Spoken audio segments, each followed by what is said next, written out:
네, 학창 시절에 가 보면 학교 앞 문방구에는 되게 맛있는 만나는 먹을거리들이 참 많았습니다. 가 보게 되면 콜라 모양으로 된 콜라 맛이 나는 음료도 있었고요. 또 이렇게 이제 금화 같이 만들어져 있는 그런 초콜릿도 있었고, 또 빠질 수 없는 쫀득이도 아주 열심히 먹었던 기억이 나고요. 절대로 빠질 수 없는 달고나, 항상 이제 학교 앞 그 문방구에서 즐겨 먹었던 음식들입니다. 그런데 사실은 그런 음식들은 지금 우리의 기준으로 보게 되면 권장할 만한 음식은 아니고요. 우리는 그것들을 요즘에 불량식품이라고 불러서 아마 일부러 그것을 찾아 드시는 분은 많지 않을 겁니다. 아마 추억을 떠올리기 위해서 뭔가 지금 감상적인 기분에 적기 위해서 한두 번 먹어볼 수는 있겠지만 일부러 그걸 줄기차게 먹는 분은 아마 많지 않을 겁니다. 그리고 실제로 여러분 드셔보시면 예전에 그 맛이 아닐 가능성이 되게 많습니다. 가끔 이제 TV에서 그 맛집을 소개하는 프로그램이 있습니다. 맛집을 소개하는 프로그램에 가면 패널들이 그 맛에 막 감동을 하면서 막 감탄을 하면서 막 그래요. 꼭 거의 빠지지 않고 하는 말이 있습니다. 멘트가 있는데 뭐라고 얘기하냐면 어릴 때 우리 엄마가 해준 맛이랑 똑같다고, 우리 어릴 때 엄마가 해준 그 맛이라고 얘기를 한다는 거예요. 물론 한국의 엄마들이 대체로 음식을 잘 하시는 건 알고 있지만 모든 엄마들이 다 셰프는 아니거든요. 그러면 그렇게 꼭 엄마의 맛이 다 최적의 맛은 아닐 수 있는데 그렇게 추억하는 이유는 뭐냐면 어릴 때 먹었던 그 음식이 우리에게 깊이 잔상이 남아서 좋은 추억으로 남게 되는 것이겠죠. 가끔 우리가 되게 맛있게 먹었던 음식점에 가서 그 추억이 떠올라서 아는 분들을 모시고 지인분들과 함께 다시금 그 식당에 방문해 볼 때가 있습니다. 그런데 배신감을 느낄 때가 있어요. 왜냐하면 너무 맛있던 음식점에 갔는데 적지 않게 실망스럽게 맛이 너무 없는 거죠. 너무너무 맛있어서 모시고 갔는데 실망스러울 때가 있습니다. 물론 이유가 있습니다. 말 그대로 이제 사장님이나 어떤 그런 그 주방장님이 바뀌어서이기도 하겠지만 제일 큰 이유는 뭘까를 보면 제 입맛이 예전과는 좀 달라졌다는 것을 알 수 있습니다. 제가 이 얘기를 어머니께 얘기하면 어머님이 꼭 그렇게 얘기하셔요. 입맛이 고급이 돼서 그렇다고, 입맛이 고급이 돼서 그렇다고. 입맛이 고급됐다는 건 꼭 칭찬만은 아닌 것 같아요. 그만큼 뭐겠어요. 예전에는 맛있게 즐겁게 먹었던 음식들을 지금은 좀 이렇게 뭔가 좀 맛있게 먹지 못하는 제 모습일 수 있는 것이겠죠. 사실은 우리가 입맛도 변하지 않는 것 같지만 계속 달라질 수 있는 것이고요. 예전에 그 맛을 그대로 유지한다는 것 자체가 되게 쉽지 않습니다. 제가 이제 결혼을 앞두고 있는 형제와 자매들, 신랑과 신부들을 만나면 제가 덕담을 해줄 때가 있고 또 이렇게 결혼식 주례를 할 때가 되면 제가 꼭 거의 빠지지 않고 해주는 얘기가 있습니다. 우리 친구들이 지금 결혼식 석상에서 얼마나 기대감을 갖고 얼마나 설레겠어요. 제가 꼭 그 친구들한테 아주 그 진리를 알려줍니다. 뭐라고 얘기하냐면 지금 너무 좋지 않냐고, 너무 행복하지 않냐고, 근데 오래 안 갈 거라고 제가 그 얘기 해줍니다. 여러분 우리가 살아보면 아시겠지만요, 그 느낌, 그 감동이 그렇게 오래 가지를 않는다는 것이겠죠. 그래서 우리가 흔히 그런 말을 해요.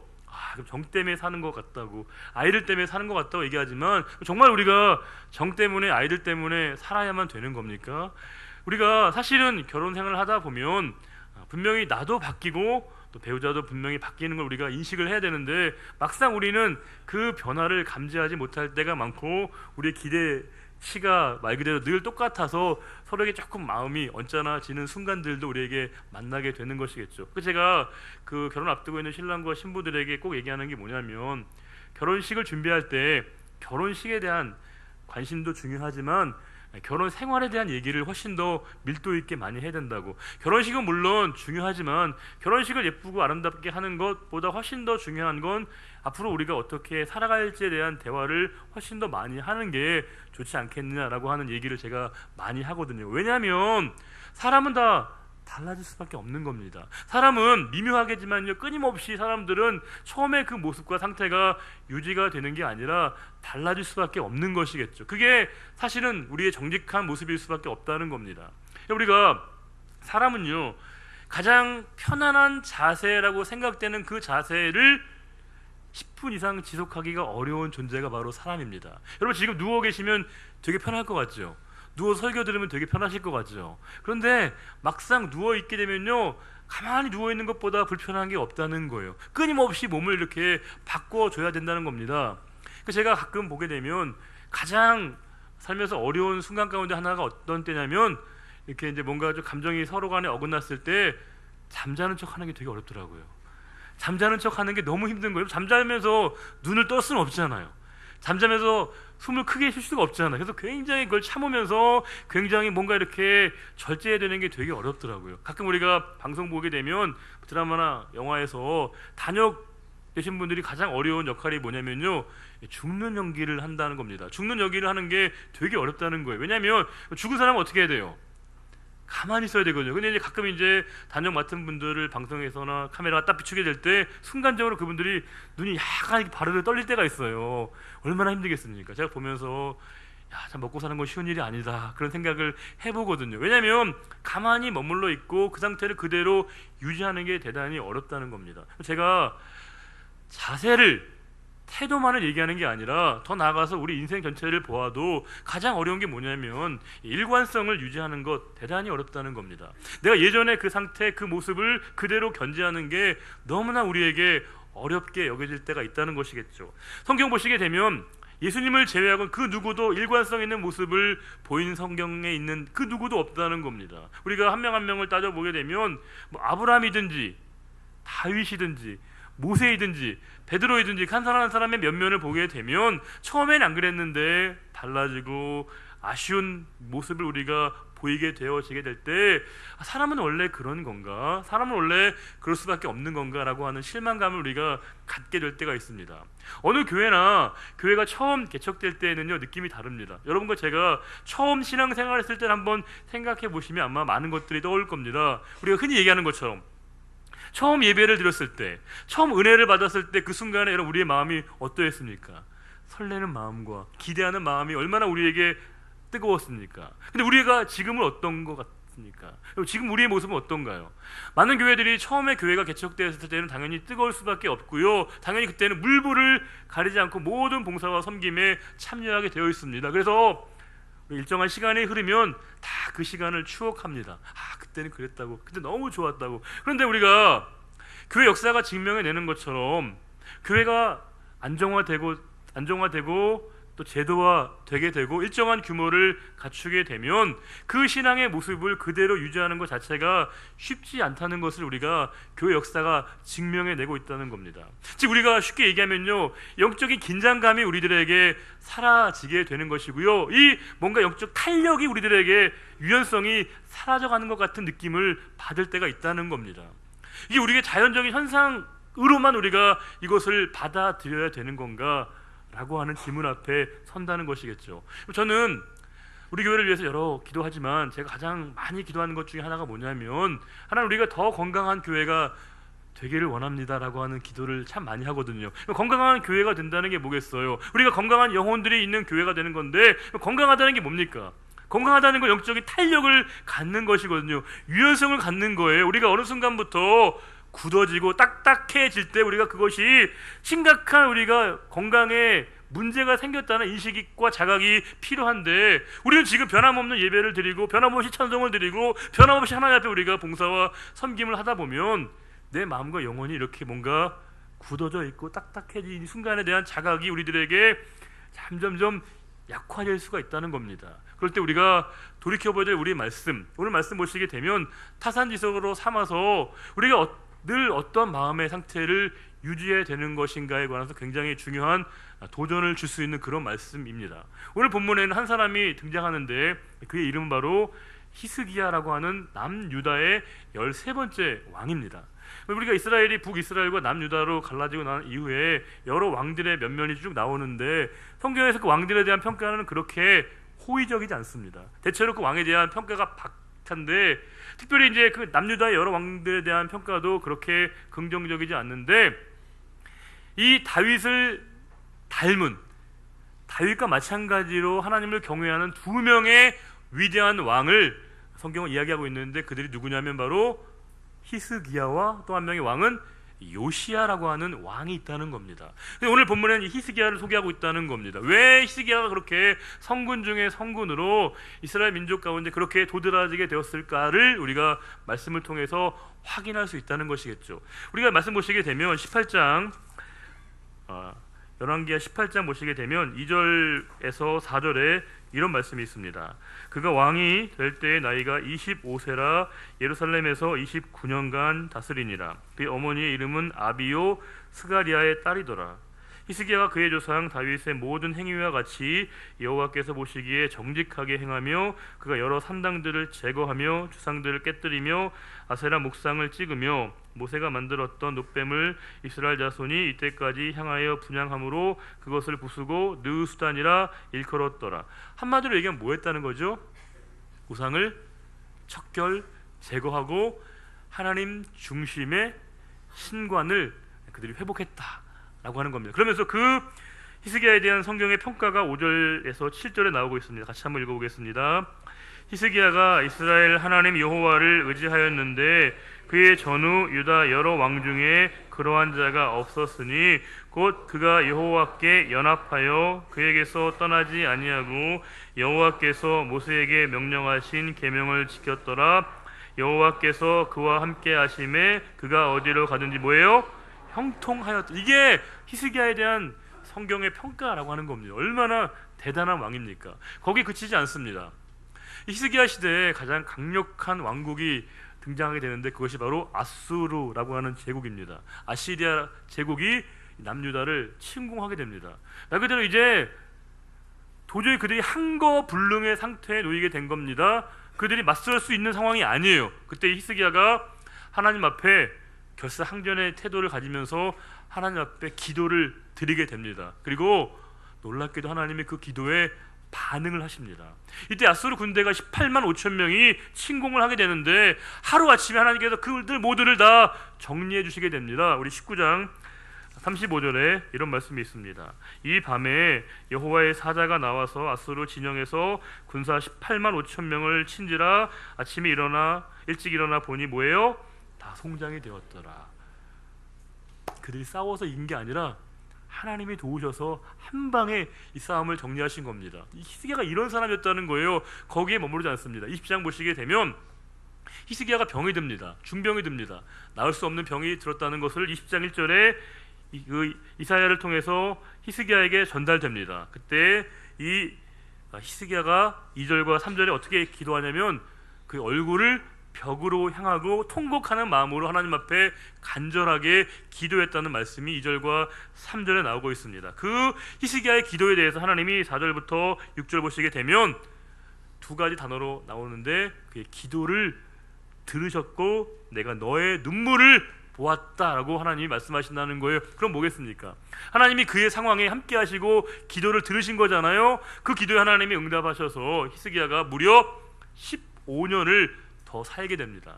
그리고 그 징표로 이 해 그림자를 10도를 뒤로 돌리게 하는 참으로 기적 같은 일들을 이 히스기야가 경험했다는 겁니다. 이 정도 되게 되면 우리 같은 어떤 사람인 거 있어요? 간증 초청 일순자이죠. 이 정도의 일이면, 이 정도의 경험을 한 사람이 어디 있겠어요? 이 정도 사람이면 사방에서 그를 간증해달라고, 도대체 이런 일들이 어떻게 벌어졌냐라고 듣고 싶다고, 알고 싶다라고 초청할 게 분명하다는 겁니다. 여러분, 우리가 한 가지 생각을 해봐야 될 것은 뭐냐면 우리 가운데 많은 간증자들이 또 의외로 극적인 그 경험을 하고 난 다음에 넘어지는 일들이 적지 않게 있다는 겁니다. 우리가 생각해 봐야 될 것은 간증자의 인격과 그 삶 그 자체에 우리가 늘 다 동의할 수 있는 것은 아니라는 것이죠. 우리는 늘 간증자가 간증할 때 간증의 내용과 간증자가 있을 때 그것을 우리가 늘 동일하는 경향이 있다는 거예요. 사실은 우리의 진짜 관심사는 뭐여야 됩니까, 여러분? 간증자 그 자체가 아니라 그와 함께 하셨던 하나님의 일하심에 우리의 초점이 맞춰져야 되는데 우리는 어느새 하나님은 빠져버리게 되고요, 하나님은 사라지게 되고 그 일들을 이룬 그 사람의 극적인 일들만이 우리에게 기억되게 되는 경우들이 너무 많다는 겁니다.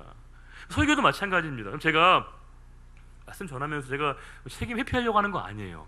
저는 누구보다 이 시간 말씀을 열심히 듣고 부족하지만 말씀대로 살아가려고 노력하는데 그럼에도 불구하고 설교자와 설교 내용 그 자체를 동의나 해서 안 됩니다. 때로 설교자에 대한 그 실망감 때문에 하나님 말씀을 듣지 않으려고 하는 태도는요, 온당한 태도가 아니라는 겁니다. 이 시간 중요한 건, 이 시간 우리 모두가 관심을 가져야 될 것은 한 사람 개인이 아니라 그를 통해 역사하신 하나님의 일하심을 우리가 확인하는 게 중요한데, 우리가 종종 한 사람에게 초점을 맞추고 그에게 우리의 마음을 쏟다가 그 사람 때문에 실망하게 되는 일들이 적지 않게 있다라고 하는 겁니다. 우리가 보게 되면 많은 분들이, 기라성 같은 분들이 간증자로 섰다가 넘어지게 되는 많은 일들을 보게 되고요, 신앙의 많은 정말 위인분들이 넘어지게 되는 그 일들을 보게 되면서 안타까운 마음을 우리가 지울 수 없다는 것이죠. 그런 일들을 볼 때마다 우리의 마음속에 그런 생각이 들 때가 있습니다. 달이 차면 기우는 게 이게 맞는 건가?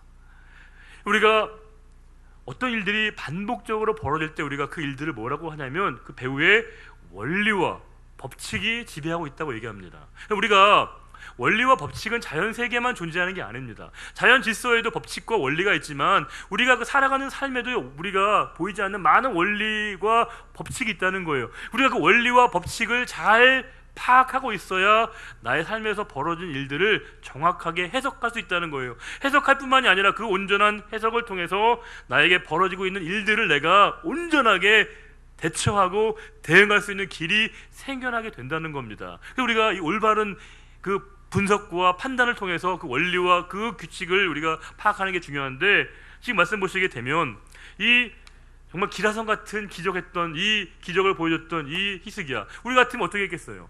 도대체 얼굴을 벽을 보고 기도했다는데 어떻게 했냐고, 비법이 뭐냐고, 방법이 뭐냐고, 도대체 오늘 말씀 보시게 되면 뭐 진실과 전심으로 기도했다고 하는데 이게 어떤 거냐고 그에게 충분히 물어봤음직하고, 그러니 많은 사람들의 관심을 통해서 자신의 삶에 대해서 남다른 의식을 가졌을 수 있습니다.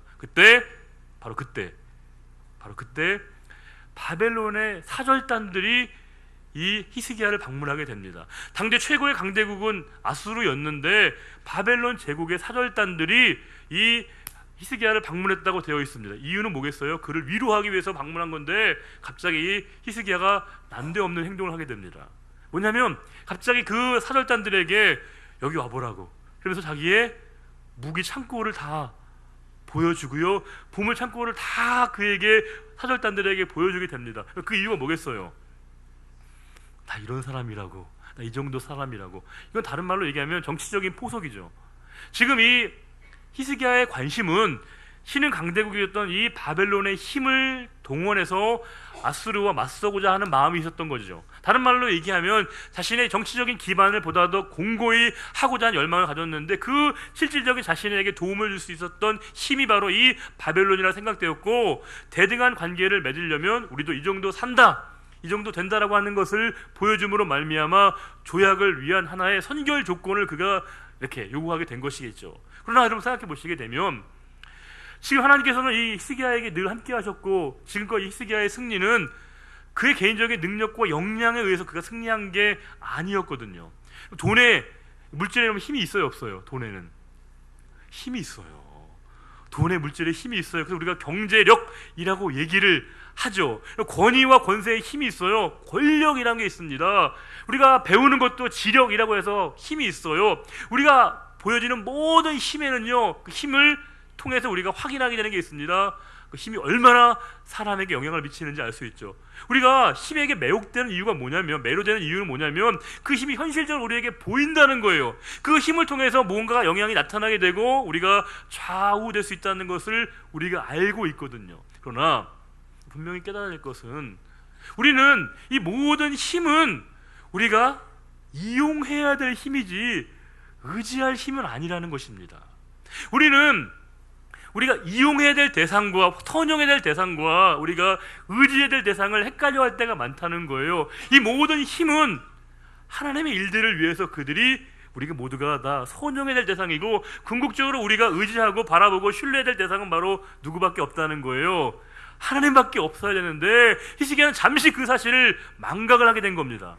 그를 지키시고 보호하시고 함께 하셨던 그 하나님이 계심에도 불구하고 지금 이 히스기야가 잠시 그 사실을 간과하고 망각함으로 말미암아 보이는 힘이었던 그 바벨론의 힘에 의존하려고 했던 그 히스기야의 모습은 우리에게 참 아쉬운 모습일 수밖에 없는 겁니다. 그러면서 이제 그 이사야가 찾아와서 히스기야에게 이렇게 물어봅니다. 14절입니다. 14절에 보시게 되면 20장 14절입니다.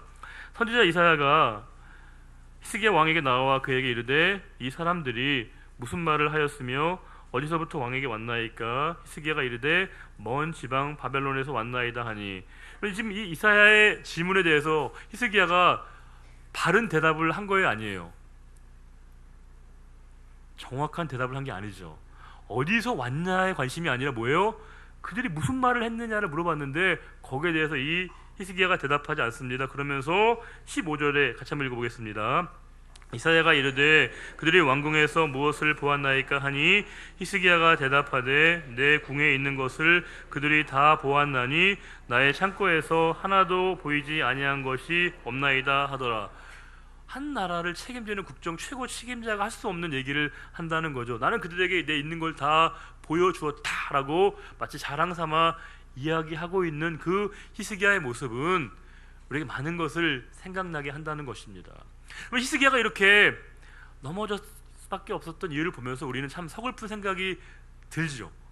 사람은 그럴 수밖에 없는 건가? 사람은 이럴 수밖에 없는 건가? 라고 하는 생각이 든다는 겁니다. 저와 여러분 이 시간 하나님 앞에 변함없이 지난주와 마찬가지로 예배를 드리고 있습니다. 우리에게 부름받은 그 섬김의 자리에서 우리가 늘 섬김을 다하고 있어요. 그런데 어느 순간부터 우리 마음이 딱딱해지고 굳어 있다는 걸 우리가 놓치게 될 때가 있다는 겁니다. 우리가 내 마음과 영혼 안에 촉촉함이 필요한데 우리가 내 마음과 영혼이 건조해지고 메말라 감에도 불구하고 우리가 그것을 심각하게 생각하지 못할 때가 많습니다. 왜냐하면 우리는 지금 똑같이 예배를 드리고 있거든요. 한 목소리로 찬송을 하게 되고 똑같은 기도의 아멘으로 우리가 화답하기 때문에 우리는 아무런 문제의식을 느끼지 못하게 될 때가 있는데, 신앙인이 온전하게 선다는 것은 과거의 그 추억에 우리가 젖어서 내가 예전에는 그랬지라고 하는 것으로 말미암아 자신의 지금의 이 상황을 정당화시키는 게 아니라는 겁니다. 우리 경영학에서도 그런 이론이 있잖아요. 과거의 성공이 현재의 실패의 가장 직접적인 요인이 된다라고 얘기하거든요. 내가 과거에 이랬었다라고 하는 건 하나님 앞에 감사할 일이지만 그 일들 때문에 내가 영적으로 무뎌지고 있고 하나님 앞에 내가 이 마음 가운데 굳어져가는 이 상태라고 하는 것은요, 절대로 올바른 것은 아니라고 하는 것입니다. 내 자신이 하나씩 무너져 간다는 걸 내가 자각하지 못하게 될 때 언젠가는 내가 하나님으로부터 연합된 그 상태가 분리될 수밖에 없다라고 하는 겁니다. 우리 C.S. 루이스라고 하는 사람이 순전한 기독교에서 그런 이야기를 합니다. 여러분들에게 한번 읽어드리겠습니다. 따뜻해지려면 불 가까이 가야 합니다. 몸을 적시려면 물속에 들어가야 합니다. 기쁨과 능력과 평화와 영원한 생명을 얻으려면 그것을 가진 존재에게 가까이 가야 하며 더 나아가 그 속으로 들어가야 합니다. 이것들은 하나님이 아무한테나 나누어 주시는 상품 같은 것이 아닙니다. 실제의 중심에서 솟구쳐 올라오는 능력과 아름다움의 거대한 분수입니다. 그 분수에 가까이 다가가는 사람은 물보라에 젖을 것이고 다가가지 않는 사람은 영원히 메마른 상태에 머물 것입니다. 하나님과 연합한 사람이 어떻게 영원히 살지 않을 수 있겠습니까? 하나님과 분리된 사람이 어떻게 시들어 죽지 않을 수 있겠습니까? 어제 우리 꽃꽂이부에서 이렇게 예쁘게 아름답게 꽃을 장식해 주셨어요. 저는 늘 예배를 드릴 때마다 참 너무 감사하고 고마운데 어제 하루 종일 수고하신 거거든요. 근데 이 꽃을 볼 때마다 딱 한 가지 아쉬움이 있어요. 그럼 뭐겠어요? 너무 예쁘잖아요. 그렇죠? 며칠 지나면 이게 또 시들어 버린다는 겁니다. 메마른다는 것이겠죠. 꽃병에 있는 꽃은 아무리 그것이 청청한 것 같아도요, 가지로부터 분리된 꽃은 시들어 메말라 죽어가고 있다는 겁니다. 우리가 내 지금 상태를 유지하고 있다 해서 우리가 영적으로 늘 깨어있고 살아있다라고 우리가 단정짓기가 어려운 거죠. 우리가 다이어트가 왜 힘든지 아시죠? 다이어트 할 때 다이어트가 제일 힘든 이유가 살을 빼는 건 어려운 건 아니에요. 밥 몇 끼 굶으면 돼요. 그리고 덜 먹으면 돼요. 운동하면 살이 빠집니다. 근데 진짜 어려운 건 뭐예요? 유지가 안 된다는 거예요. 유지가 안 된다는 거죠. 그래서 우리가 애꿎이 요요를 자꾸 탓해요. 요요 현상이라고. 요요는요, 자기 일을 하는 거예요. 원래대로 돌아가는 게 요요이거든요. 이게 뭐냐면 내가 가만히 그대로만 있으면 우리는 그 이전의 상태로 반드시 돌아갈 수밖에 없다라고 하는 겁니다.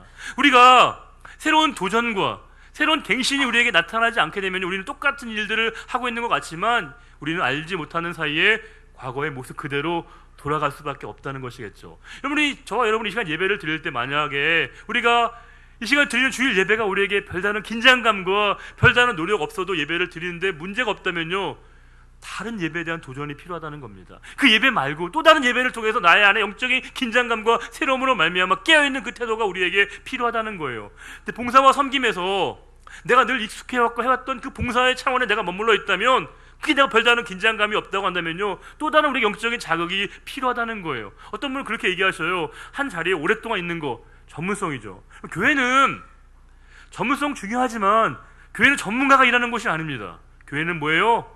은혜 받은 자가 일하는 겁니다. 하나님의 성령에 충만한 자들 일하는 거예요. 그래서 하나님께서 우리에게 일을 맡기시는 가장 중요한 이유는 그 일 자체가 아니라 우리가 일로 말미암아 우리가 깨어있기를 원하신다는 겁니다. 그 일 통해 내가 끊임없이 하나님과 연합한 그 자리에 있기를 원하시는 거예요. 근데 우리는 뭐예요? 그 일들 내가 별다른 긴장감과 도전 없이 해나가고 있기 때문에 별다른 문제의식을 못 느끼게 될 때가 있다는 겁니다. 하지만 내 영혼이 지금 메마르고 있고 건조해 있고 예배를 드림에 있어서 내가 지난주 예배와 별다른 내 존재 안에 변화가 나타나고 있지 않다라고 한다면, 다시금 나에게 향하시는 하나님의 음성 앞에 우리가 바로 서야 될 바로 그 지점 앞에 우리에게 놓여 있다라고 하는 겁니다. 오늘 말씀 보시게 되면 그 이사야가 히스기야에게 하나님의 책망을 말하게 됩니다. 17절과 18절 보시게 되면 너의 집에 있는 모든 것이 다 바벨론에게 뺏겨지게 될 것이고 너희 아들들도 바벨론의 황관이 되겠다라고 하는 하나님의 징계와 심판을 듣게 됩니다. 그 하나님의 심판과 징계의 말씀을 듣고 19절에 히스기야가 이렇게 얘기합니다. 히스기야가 이사야에게 이르되 당신이 전한 바 여호와의 말씀이 선하니이다. 여기가 잘하는 거예요.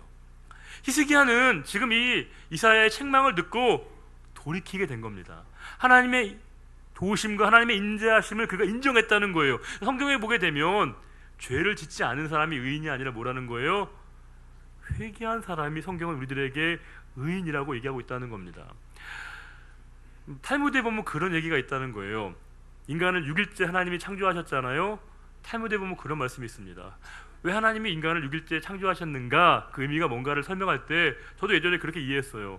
창조의 완성으로 하나님이 인간이 살 수 있는 모든 조건을 구성하신 이후에 하나님이 인간을 마지막 날 보내셨다라고 생각을 했는데, 탈무드에 보면 그런 얘기가 있다는 거예요.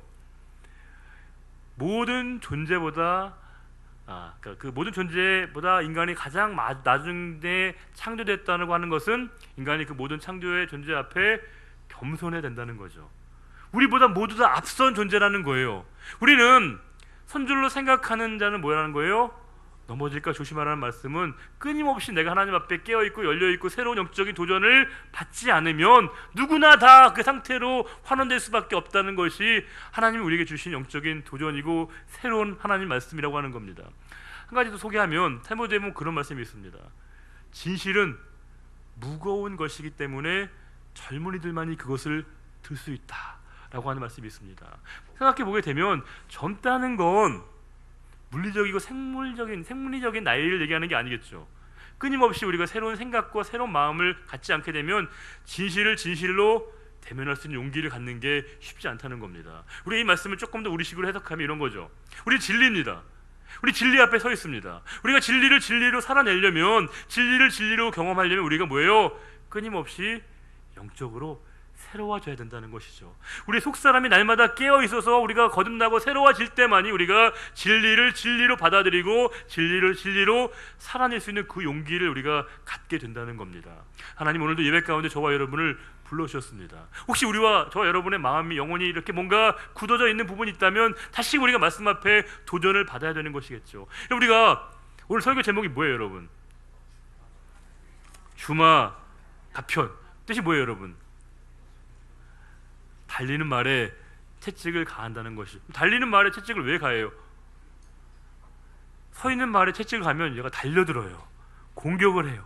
달리는 말에 더 채찍을 간다는 건 뭐냐면 더 자극을 줌으로 말미암아 그 일들을 감당하는 자에게 하나님의 영적 자극이 의미가 있어지는 것이겠죠. 이 시간 우리가 예배를 드릴 때 모든 분이 다 하나님 말씀 앞에, 저를 포함해서 우리 모두가 다 이 말씀 앞에 도전을 받고 새로워지면 정말 좋겠는데, 어떤 사람이 여전히 멈춰 있을 때 그 상태가 유지가 되기 쉽다는 겁니다. 만약 이 시간 저와 여러분이 말씀 앞에 도전을 받고 다시금 내 영혼을 촉촉히 적시는 그 은혜 가운데 서기를 원하신다면, 그 상황이 바로 내가 하나님의 은혜 가운데 달려가고 있는 그 상태 가운데 있음을 깨닫게 되셔서 오늘도 우리에게 다시금 하나님 원하시는 그 자리에 서 있기를 원하시는 그 주님의 뜻을 온전히 받아들이심으로 말미암아 저 여러분의 삶의 모든 자리 가운데 하나님의 은혜의 촉촉한 은혜로 말미암아 우리 영혼이 메마르지 않고 날마다 새로워져서 하나님 원하시는 그 믿음의 자리에 서서 우리 교회가 더욱더 하나님이 원하시는 건강한 교회가 되어야 되는데 저와 여러분의 마음과 뜻이 함께 모아지기를 우리 주님의 이름으로 축원합니다. 기도하겠습니다. 아버지 하나님, 오늘도 예배로 저희들을 불러주셨습니다. 우리는 예배를 드리되 그 예배가 우리에게 하나의 습관처럼 형식적인 예배가 혹시나 되고 있지는 않은가, 너무 익숙해서 너무 편해서 그 예배에 대한 감격과 감동 없이 드리고 있는 것은 아닌가. 어느 순간부터 우리가 너무 굳어져 있는데, 굳어져 있는 것은 병들어 있다는 것인데 그것이 병든 상태임을 우리가 모르고 지나가고 있는 것은 아닌가. 우리 자신을 다시 한번 돌아보게 되기를 원합니다. 하나님의 은혜로 다시금 우리 영혼을 촉촉히 적셔 주시기를 원합니다. 게으르고 메마르고 건조한 상태가 아니라 하나님의 은혜에 촉촉히 적셔짐으로 말미암아 하나님의 은혜를 사방으로 흘려보내는데 귀하게 쓰임받는 우리 모두가 되게 하시고, 우리가 생수의 근원 되시는 주님 앞으로 한 걸음 더 나아가 진심 어린 마음으로 예배하며 진심 어린 마음으로 섬기며 주님이 원하시는 그 자리에 함께 설 수 있는 우리 모두가 되기를 바라오며, 언제나 우리의 모든 삶을 책임져 주시는 우리 주님 예수 그리스도의 이름으로 축복하며 기도드리옵나이다. 아멘. 다 같이 일어나셔서 찬송가 620장 우리 1절만 함께 찬송하겠습니다. 620장입니다. 또 1절만 부르시겠습니다. 여기에 모인 우리 주의 은총 받은 자여라. 주께서 이 자리에 함께 계심을 아노라.